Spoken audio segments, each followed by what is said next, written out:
आपने बोली ये बात कि सब कुछ वाइब्रेशन से क्रिएट हुआ है, तो तंत्र में भी एक शब्द है जिसका नाम है शब्द ब्रह्म। ये कॉन्सेप्ट उससे मिलता है? बिल्कुल।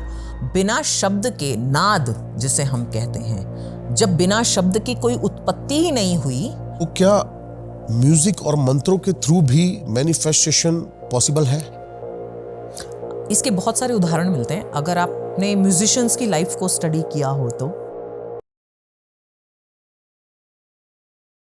अच्छा, हम बात कर रहे थे अभी, आपने बोली ये बात कि सब कुछ वाइब्रेशन से क्रिएट हुआ है। Yes. स्ट्रिंग थ्योरी में बताया जाता है कि सब कुछ वाइब्रेशन से। हाँ, स्पंदन। तो तंत्र में भी एक शब्द है जिसका नाम है शब्द ब्रह्म। ये कॉन्सेप्ट उससे मिलता है? बिल्कुल। बिना शब्द के नाद जिसे हम कहते हैं, जब बिना शब्द की कोई उत्पत्ति ही नहीं हुई, तो शब्द और तंत्र जो है वो मंत्र के बिना हो नहीं सकता। मंत्र क्या है? वो नाद है, वो वाइब्रेशन है, फोर्स है। मैं बात कर रही हूं आपसे, इसकी एक अपनी वाइब्रेशन क्रिएट हो रही है, और वो वाइब्रेशन जितनी ज्यादा हाई होगी उतना ज्यादा ये मैसेज बहुत सारे लोगों तक पहुंचेगा, उतनी ज्यादा।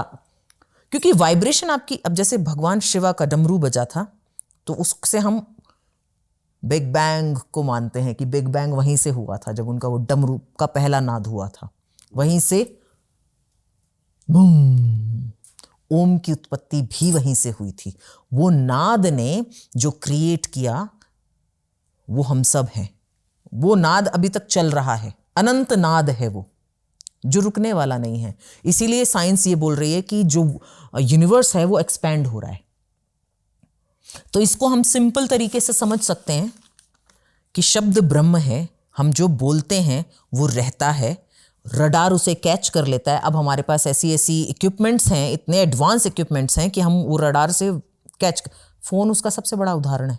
यहाँ से लगाऊंगी, कहाँ आप बैठे होते हो दिल्ली में, यहाँ से फोन लग जाता है। बीच में क्या है? वायर तो है नहीं ना, कुछ भी, वाइब्रेशन है, इलेक्ट्रोमैग्नेटिक वेव्स हैं जो वाइब्रेशन से करती है, जो ऐसे ऐसे वाइब्रेशन जाती है ना, वेव ऐसे वाइब्रेशन से क्रिएट होती है। आजकल एक वर्ड चल रहा है बहुत ज्यादा, मैनिफेस्टेशन, है ना? हाँ।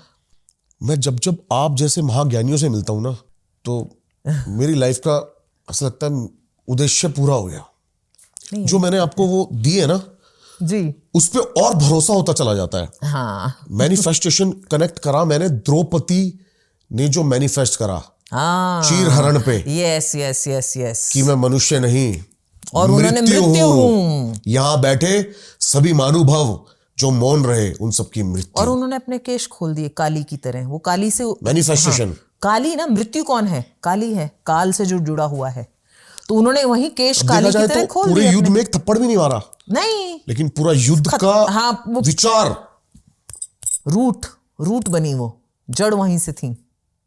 और उस एक द्युत क्रीड़ा जो हुई थी, उसने मानव जाति को कितना बड़ा संदेश दिया। गैम्बलिंग मत करना, स्त्री को कभी बीच में मत लाना, क्योंकि गैम्बलिंग ऐसी चीज है जो तुम्हारे घर की सारी, ये तुम्हारे पतन का कारण है बेसिकली। इस तरह की चीजें मत करो, ये सिखाया गया हमें। महाभारत, भगवत गीता, हमारे शास्त्र बहुत कुछ सिखाते हैं। अनंत ज्ञान है, सीखने की क्षमता होनी चाहिए। कृष्ण सिखा रहे हैं कि तुम द्रौपदी के कपड़े उतार सकते हो, उसको नग्न नहीं कर सकते। यस, बहुत बड़ा विचार है। यस यस, कि औकात नहीं है तुम्हारी कि तुम स्त्री को नग्न कर सको, तुम सिर्फ उसका चीर हरण कर सकते हो। उसमें भी भगवान स्वयं आ गए ना, बोले जब ये सरेंडर कर दिया इसने। अभी जब अब आप देखिए, हम भगवान के सामने जब नाचते हैं तो हाथ ऊपर अपने आप ही हो जाते हैं, मतलब हम सरेंडर कर रहे हैं। सरेंडर देख लेना, योगक्षेमम वहाम्यहम, तुम मेरा योगक्षेम देखोगे। भगवान कहते हैं मैं तुम्हारा योगक्षेम देखूंगा यदि तुम अनन्य भाव से मुझे अपने आप को सौंप देते हो। जब हमारे यहाँ पर युद्ध होता है दो देशों के बीच में, या चोरों को भी आपने देखा हो, जब पुलिस पकड़ लेती, सरेंडर कर देते हैं, तो बचने के चांसेस होते हैं। सरेंडर नहीं करोगे तो कोई चांस नहीं कि बच सको, सरेंडर कर दो। सबके अपने अपने साइन है, उसके सामने सरेंडर कर दो। सही कह रहे हो अभी बात, तो बचने के चांसेस हो जाते हैं। तो क्या म्यूजिक और मंत्रों के थ्रू भी मैनिफेस्टेशन पॉसिबल है? इसके बहुत सारे उदाहरण मिलते हैं। अगर आपने म्यूजिशियंस की लाइफ को स्टडी किया हो तो भगवान शिव नटराजन कहलाते हैं। रिदम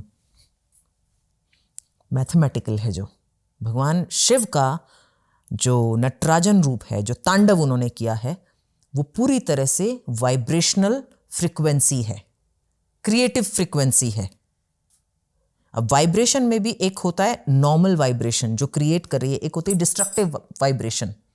तो तांडव जो था वो डिस्ट्रक्टिव वाइब्रेशन थी भगवान की। और जो भगवान श्री कृष्ण हैं वो बांसुरी के साथ में है, माँ सरस्वती वीणा के साथ में है। तो हर देव या बीइंग्स जिन्हें हम कहते हैं डिवाइन बीइंग्स, उनको आप म्यूजिक के साथ पाएंगे क्योंकि दे आर द क्रिएटर्स। तो जिसके पास संगीत है वो क्रिएटर है, यानी कि मैनिफेस्टर है, नेचुरल है ये।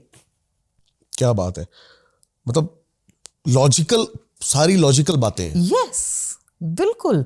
भगवान ब्रह्मा अगर हम देखें जो क्रिएटर हैं, उन्होंने वेद, उनके हाथ में आप वेद देखेंगे, वेद व्यास ने लिखे हैं लेकिन उनके हाथ में है वो, क्योंकि उन्हीं के पुत्र हैं।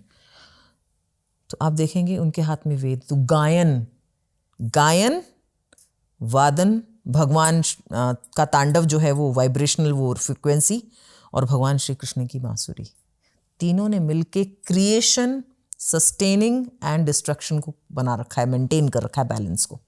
तो संगीत हमें वो बैलेंस सिखाता है। संगीत हमें काम टॉप मैनेजमेंट है ये तो वैसे। Yes. जो आपने बताया, यस, महादेव, विष्णु, ब्रह्मा। यस, बिल्कुल। उनकी वजह, उन्होंने बैलेंस कर रखी तीनों चीजें। अब आप इसको अगर पावर उन भगवान ने अपने पास भी नहीं बांटी, मतलब सारी पावर खुद भी नहीं रखी, नहीं, डिस्ट्रीब्यूट किया उन्होंने उसे। क्रिएशन में क्रिएट कर दिया ना। हमारे अंदर थोड़ा थोड़ा म्यूजिक ऐसी चीज है जिसका ज्ञान मनुष्य को ही नहीं, ज्ञान ना अज्ञानी को भी उसका ज्ञान है संगीत का, सुनेगा समझ में आता है, भले वो Emotions गा ना connect होते सके। हैं। एग्जैक्टली। और सिर्फ मनुष्य को नहीं, संगीत में इतनी ताकत है, पेड़ पौधों को भी समझ में आता है। आप कोई भी म्यूजिक लगाइए, अपने कान में लगा लीजिए, उसके बाद थोड़ा जहां विंडी एरिया हो ना वहां चले, आपको ऐसे लगेगा आप ही के म्यूजिक के साथ में वो सब नाच रहे हैं, पौधे पत्ते उसी के साथ हिल रहे हैं। ये म्यूजिक की ताकत है। और अगर म्यूजिक में इतनी ताकत है, भगवान ने ये हमें समझाने की कितनी कोशिश की है इसके थ्रू। उन्होंने बार बार समझ कि ये अगर तुम्हारे पास है, you can be a creator. सिर्फ इतना सा टाइम चाहिए कि बैठ के विचार, सच सामने दिखाई देगा। यस, कि क्यों खुशी हो रही है म्यूजिक सुन के, क्यों मोटिवेट हो रहे हैं, एग्जैक्टली। क्यों उदास हो गए। 9 रस हैं संगीत के। वो 9 रस अज्ञानी को समझ में आते हैं। उनको ये नहीं पता कि कौन सा रस है, लेकिन वो फील कर रहा है उसे। नाम नहीं पता उसे, लेकिन वो फील कर सकता है। संगीत को आप फील कर सकते हो इमीडिएटली। यही इसकी संगीत शायद वाइब्रेशंस के थ्रू घुसेगा अंदर। फ्रीक्वेंसी, वाइब्रेशन सब है, मैथमेटिकल है पूरा।